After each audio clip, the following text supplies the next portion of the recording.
Good morning 7th class. This is second video of your chapter number 3 of history. ठीक है बेटे, chapter number 3 history का जो है वो है, इसमें आपका चैप्टर नंबर 2 नहीं आ रहा है, फर्स्ट आ रहा है और थर्ड आ रहा है टर्म 1 में. So let's start with the video number 2, the Chola government and the administration. यानी अब चोला की कैसी गवर्नमेंट थी और क्या एडमिनिस्ट्रेशन था वो हम पढ़ेंगे. The Chola empire was divided into मंडलम्स और provinces and then in turn were divided into वालंडू और नाडू. ठीक है, वालानाडु या फिर नाडू भी इसको बोलते हैं. चोला एम्पायर बेटा किस में डिवाइड हुआ? मंडलम्स में डिवाइड हुआ. ठीक है, छोटे छोटे पार्ट्स में डिवाइड हुआ और उसके बाद किस में डिवाइड हुआ? नाडू में, जिसको वालानाडु भी बोलते हैं. Sometimes princess of the royal family were appointed governor of the provinces. यानी जब बड़े स्टेट को हमने छोटे छोटे पार्ट में बांट दिया तो जो प्रिंस होते हैं, मतलब जो नेक्स्ट राजा बनने वाले होते हैं या राजा के जैसे 4-5 बेटे, तो उनको गवर्नर बना दिया जाता है इन प्रोविंसेस का, यानी छोटे इलाकों का. The king was the centre figure in the Chola administration. जो किंग था वो ही सेंटर फिगर था, मतलब उसके पूछे बिना कोई डिसीजन नहीं ले सकता था. Authority rested in his hand. Authority सब उसी के हाथ में थी. But he had a council of minister to advise him. मगर एक काउंसिल ऑफ मिनिस्टर भी थी उनके पास जिससे वो एडवाइस लेते थे. The Chola maintain a large army consisting of elephants, cavalry and infantry which were called the 3 limbs of the army. ठीक है, अब क्या हुआ? चोला ने एक आर्मी मेंटेन करनी शुरू कर दी जिसमें कौन थे बेटे? हाथी थे बेटा, और कैवलरी मतलब वो लोग जो, मतलब वो सोल्जर्स जो घोड़ों पे फाइट करते हैं, और इन्फेंट्री मतलब जो सोल्जर्स होते हैं जो फुट पर फाइट करते हैं, मतलब खुद चल के. ठीक है, ये सब थे. और जिसको क्या बोला गया? लिम्फ ऑफ आर्मी, यानी आर्मी के हाथ और पैर. ठीक है, we know more about the village government in the Chola empire from the number of inscriptions. हमने we know more about the village government, यानी विलेज की गवर्नमेंट के बारे में चोला एम्पायर के हमें कहाँ से पता चला? नंबर ऑफ इंस्क्रिप्शन से. देयर वर 2 असेंबलीज कॉल्ड उर एंड द सभा. 2 तरीके की असेंबली थी विलेज में. उर या फिर सभा बोला जाता था, या महासभा जिसको बोला जाता था. Ur was the general assembly of the village. Ur जो थी वो जनरल असेंबली थी. However we know more about the working of the Mahasabha. और उर जो थी वो जनरल असेंबली थी, मगर हमें ज़्यादातर किस के बारे में पता हुआ है? इंस्क्रिप्शन के बारे में. किस में दिया हुआ है? इंस्क्रिप्शन मतलब रिटर्न में जो दिया होता है, जैसे पुराने ज़माने की जो रिटर्न में चीज़ें हमें मिलती है वो. ठीक है, तो मगर हमें ज़्यादा सामान किसके बारे में मिला? महासभा के बारे में. तो हमें नॉलेज भी महासभा के बारे में ज़्यादा है. It was a gathering of adult man in ब्राह्मणा विलेज विच वर कॉल्ड अग्रहोराज बोलते हैं बेटा इसको. दिस वॉज गैदर, मतलब जो महासभा थी वो क्या, उसमें क्या थे? एडल्ट लोग थे. ठीक है, एक ब्राह्मणा विलेज के. ठीक है, और वहाँ पर क्या, उनको क्या बोला जाता था? अग्रहोराज.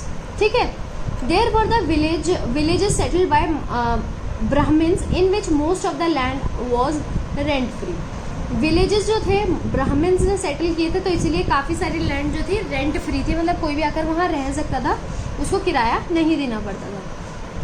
The affairs of the village was managed by an executive committee to which educated person owning property was elected either by drawing lottery or by rotation. क्या होता था? जो विलेज के अफेयर्स, यानी विलेज का जो भी काम काज था, पेपर वर्क था, वो कौन मैनेज करता था? एक एग्जीक्यूटिव कमेटी मैनेज करती थी, जिसमें क्या थे? एजुकेटेड पर्सन थे जिनकी खुद की प्रॉपर्टी होती थी. उसको कैसे इलेक्ट किया जाता था? या तो लॉटरी निकाल के या फिर रोटेशन से, मतलब एक बार आप बन गए फिर आप ऐसे करके. These members had to retire every 3 years. और हर 3 साल में इनको रिटायर होना पड़ता था, मतलब हमेशा एक जना नहीं रहता था. There were other committees for helping it in the assessment and collection of land revenue. और कई सारे अलग और भी लोग थे कमेटी में जो असेस करने में हेल्प करते थे, मतलब या जैसे हमें जो भी पता करना होता वो करने में हेल्प करते थे, और रेवेन्यू को कलेक्ट करने में भी हेल्प करते थे. For the maintenance of law and order and justice etcetera. Law order maintain हो, जस्टिस हो, ये सब का भी ध्यान रखा जाता था. The Mahasabha could also settle new land and exercise ownership right over them. Mahasabha जो थी वो नई लैंड्स भी बना सकती थी, ले भी सकती थी, उस पर सेटल भी हो सकती थी, और उस पर अपना और क्या कहते हैं राइट्स भी एक्सेस कर सकती थी। अब पढ़ते हैं सोसाइटी, उस समय की सोसाइटी कैसी थी। The caste system which has been establish much earlier form the basis of the society. जो कास्ट सिस्टम था वो था ही उस सोसाइटी में, क्योंकि वो बहुत ही पहले से स्टार्ट हो गया था। द ब्राह्मण was the most respectable section of the society. जो ब्राह्मण है वो सबसे ज़्यादा रिस्पेक्टेबल सेक्शन है सोसाइटी के, according to the writers Parashara. Parashara एक राइटर है जिन्होंने क्या लिखा है, ईटिंग अ शूद्र फूड एसोसिएशन विद शूद्र एंड टेकिंग लेसन फ्रॉम शूद्र were the act which stacked repute of even the noblest person. यानी अगर शूद्र के घर कोई खाता है, उससे सीखता है या कोई भी अपना रिश्ता रखता है तो वो क्या है, उनकी इज्जत पूरी खराब हो जाती है। It was said that more shadow of an untouchable was pollution and disrespectful. यानी कि वही जो सिस्टम था हमारा कि अगर कोई शूद्र दिख जाता था या फिर उसको कोई भी पवित्र जगह आने जाने की आज़ादी नहीं थी तो वो एक पॉल्यूशन माने जाते थे और उनकी कोई भी रिस्पेक्ट सोसाइटी में नहीं थी। मैरिजेस बिटवीन डिफरेंट कास्ट वर फ्रोन्ड अपॉन। जो मैरिजेस थी अलग अलग कास्ट में वो बिल्कुल मना थी बेटा, यानी इंटरकास्ट मैरिज नहीं हो सकती थी। Contemporary writer mention a large number of caste such as potter, weaver, goldsmith, musician, barber, rope maker, leather worker, fishman, hunter of birds, etc. Some of these were guilds of workers which slowly began to be classified as caste. ठीक है, तो ये जो थे ये सब writer ने जो लिखा ये लार्ज नंबर ऑफ कास्ट थी। ठीक है, उस टाइम पे different section of society cooperate with each other. अलग अलग सेक्शन जो थे सोसाइटी के वो एक दूसरे के साथ कॉपरेट करते थे। Women were also held a great honour and given a lot of freedom. Women's जो थी उस टाइम पे, ठीक है, उन वुमेन को क्या मिलता था, बहुत ही ज़्यादा रिस्पेक्ट और ऑनर मिलता था और उनको बहुत ज़्यादा फ्रीडम थी। With the growth of property right in land the property right of the women also increase. यानी जब प्रॉपर्टीज़ के ऊपर राइट का ग्रोथ हुआ तो उसके साथ क्या हुआ, the property right of the women also increase. मतलब वुमेन का जो प्रॉपर्टी पे राइट था वो भी बढ़ता गया। In order to preserve the property of a family women were given the right to inherit the property for their male relation. यानी अगर अपनी फैमिली की किसी को अपनी प्रॉपर्टी बतानी है तो वहाँ पर जो भी उनकी बेटी वगैरह होती थी वो उसको ले सकती थी और अपने पति के नाम कर सकती थी। Daughter also had the right to succeed to the properties of widows. जो डॉटर होती थी had the right to succeed to the properties of the widows. ठीक है, मतलब अगर विडोज की प्रॉपर्टीज भी वो ले सकती थी। रिलीजियस बिलीव, अब हम देखते हैं कि क्या रिलीजियस बिलीव है। ठीक है, यानी क्या क्या रिलीजन उस टाइम पे माने जाते थे। There was a marked revival and expansion of Hindus. यानी हिंदूज़म सबसे ज़्यादा फैला हुआ था। These took many forms, the most important being the growing population of Shiva and Vishnu। ठीक है, बहुत ही हिंदुज़म का बहुत ज़्यादा फैलाव था, बहुत ज़्यादा फैल रहा था। कई सारे फॉर्म्स में पॉपुलेशन जो थे शिवा और विष्णु की पूजा करते थे। The number of popular movement arose regarding the worship of these god which challenge the tenet of Buddhism and Jainism. यानी कई सारे ये मूवमेंट होते थे गॉड की पूजा को लेके जो किसको चैलेंज करते थे डायरेक्टली, बुद्धिज्म और Jainism. In due cost Shiva and Vishnu become the chief God. और इस टाइम पे शिवा और विष्णु जो थे वो बहुत ही ज़्यादा मेन भगवान माने गए थे। The worship of the sun, Brahma etcetera were decline in popularity.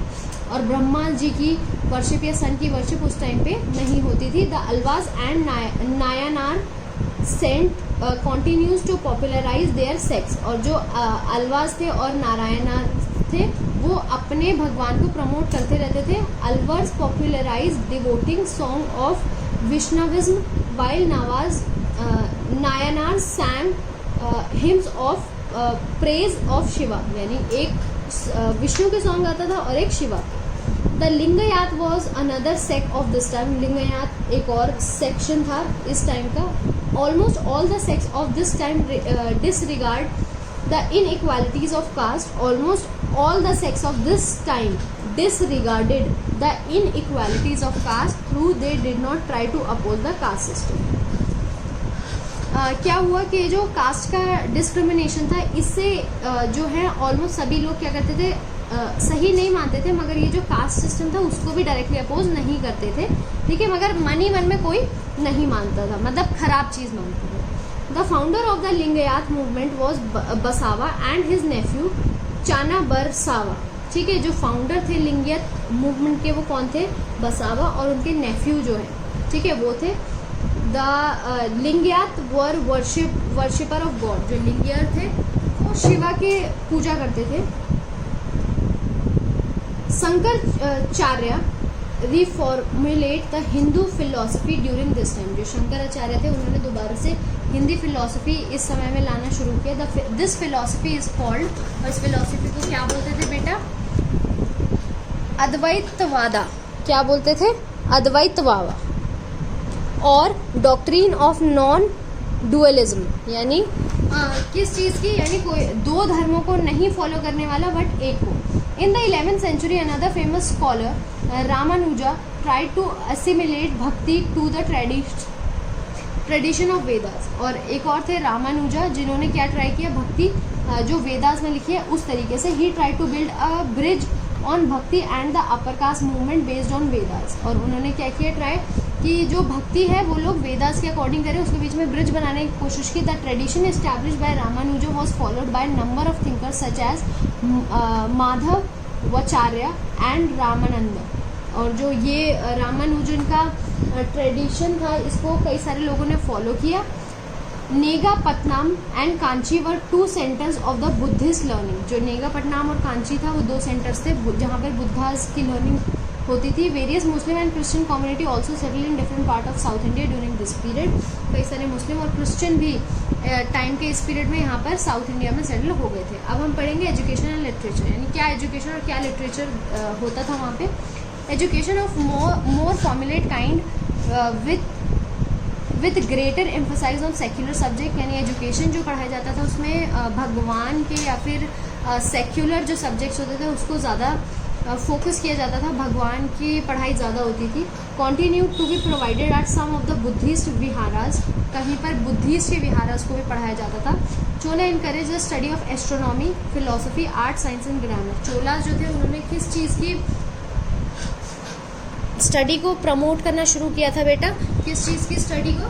ठीक है, फिलोसफी की, आर्ट, साइंस, ग्रामर की। A number of important mathas were set up in South India. जो आई थिंक ये मराठा है, ठीक है, इसकी स्पेलिंग गलत लिखी हुई है।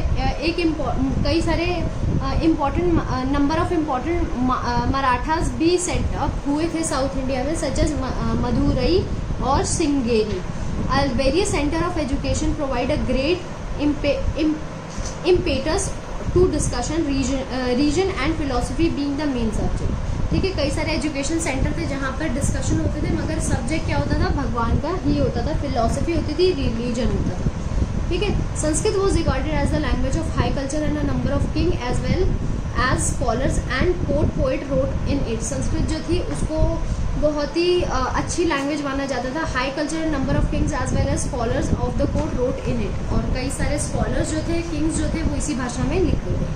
नायनार्स and Alvars compose their works in Tamil and other language of the area. जो नारायणर्स और अलवेरी थे जो शिव और हमारे ये विष्णु के गाने लिखते थे बेटा, वो अपने गाने तमिल में और काफ़ी सारे अलग भाषा में भी लिखते थे, उस भाषा में जो जहाँ के वो रहते हैं उसी एरिया में जो जो भाषा बोली जाती थी। The writing of these saint which were compiled into 7 volume under the name of Tirumurai. और ये राइटिंग्स को, जो सेंट की राइटिंग्स थी, इसको किस में कंपाइल किया गया बेटा? 7 बुक्स में कंपाइल किया गया और उसका नाम क्या था? Tirumurai. Kamban's Ramayana is consider a classic in Tamil language. कंबई रामायणा जो थी वो उसको एक क्लासिक तमिल लिटरेचर में लिखा गया। Kamban is believe to have lived at court of Chola king. तो कंबल को जो कंबन्स रामायण थी बेटा उसको कहाँ? चोला कोर्ट में रखा जाता था। Pampa, Ponna and Ranna was regarded as the 3 gems of Kannada poet. Kannada poet के 3 gems यानी जो जिनको हीरे बोलते हैं वो कौन थे? मतलब जो सबसे अच्छे सॉन्ग्स या चीज़ें लिखते थे कन्नड़ में, उनको पंबा, पोना और रामा। ठीक है, agrarian expansion in Tamil Nadu. Agrarian expansion क्या है तमिलनाडु में? ठीक है, देखते हैं। The Chola ruler were wealthy and could afford to build a number of town and magnificent monument जो चोलास के रीजन में बहुत ज़्यादा अमीर थे और वो कई सारे बिल्डिंग्स और टाउन्स बनाने के कैपेसिटी थी उनमें, वो बना सकते थे। The Chola ruler over modern Tamil Nadu also almost 5 years। जो चोला थे उन्होंने तमिलनाडु को रूल किया कम से कम 5 centuries तक, ईयर तक नहीं, सेंचुरीज तक।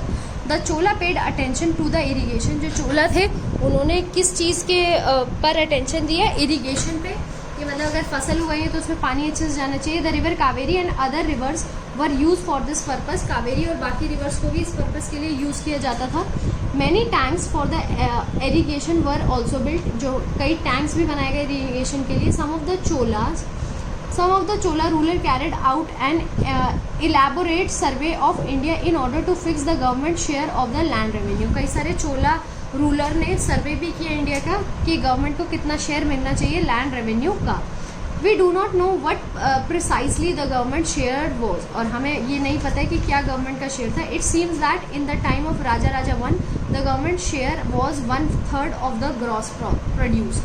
ऐसा हमारा अंदाज़ा है कि राजा राजा वन का जब समय था तो शायद 1/3 जो भी उनका प्रोड्यूस होता था उसका 1/3 गवर्नमेंट के पास जाता था।